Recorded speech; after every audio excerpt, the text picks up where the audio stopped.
லைலத்துல் கத்ருடைய இரவு ரமதான் மாதத்தினுடைய இறுதி 10 நாட்களில் உள்ள ஒற்றைப்படை இரவுகளில் தேடிக்கொள்ளுங்கள் என்று ரசூல் ஸல்லல்லாஹு அலைஹி வஸல்லம் அவர்கள் சொல்லியிருக்கிறார்கள். அதாவது ஹதீஸை பாருங்க. அன் ஆயிஷா ரலியல்லாஹு அன்ஹா அன்ன ரசூலுல்லாஹி ஸல்லல்லாஹு அலைஹி வஸல்லம் قال تحروا ليلة القدر في الوتر من العشر الأواخر من رمضان. அதாவது ரமதானுடைய இறுதி 10 நாட்களில் உள்ள ஒற்றைப்படை இரவுகளில் லைலத்துல் கத்ருடைய இரவை நீங்கள் தேடிக்கொள்ளுங்கள் என்று ரசூல் ஸல்லல்லாஹு அலைஹி வஸல்லம் அவர்கள் சொன்னதாக இந்த ஹதீஸை அம்மை ஆயிஷா சித்திகா ரலியல்லாஹு அன்ஹா அவர்கள் ரிவாயத் செய்றாங்க. இந்த ஹதீஸ் புகாரி ஷரீஃபிலே பதிவாக இருக்கிறது.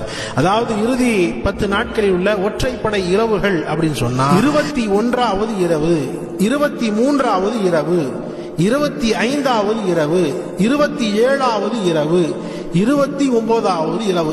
இந்த 5 இரவுகள் ஒற்றைப்படை இரவாக இருக்கிறது. இந்த 5 இரவுகளில் தான் நாம் லைலத்துல் கத்ரை தேடிக்கொள்ள வேண்டும். எந்த நாள்ல கன்ஃபார்மா நம்ம சொல்ல முடியாது. எனவே இந்த 5 நாட்களுடைய இரவிலும் அதிகமாக நின்று வணங்க வேண்டும்.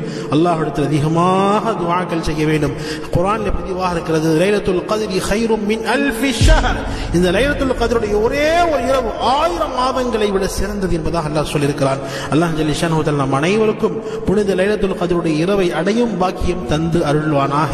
அல்லாஹ் நம்முடைய நோன்புகளை ஏற்றுக்கொள்வானாக. நம்முடைய தராவீஹ்களை எல்லாம் கபூல் செய்வானாக. அதிகமாக தான தர்மங்கள் செய்யக்கூடிய மக்களாக அல்லாஹ் நம்மை ஆக்கி அருள்வானாக. ஆமீன்.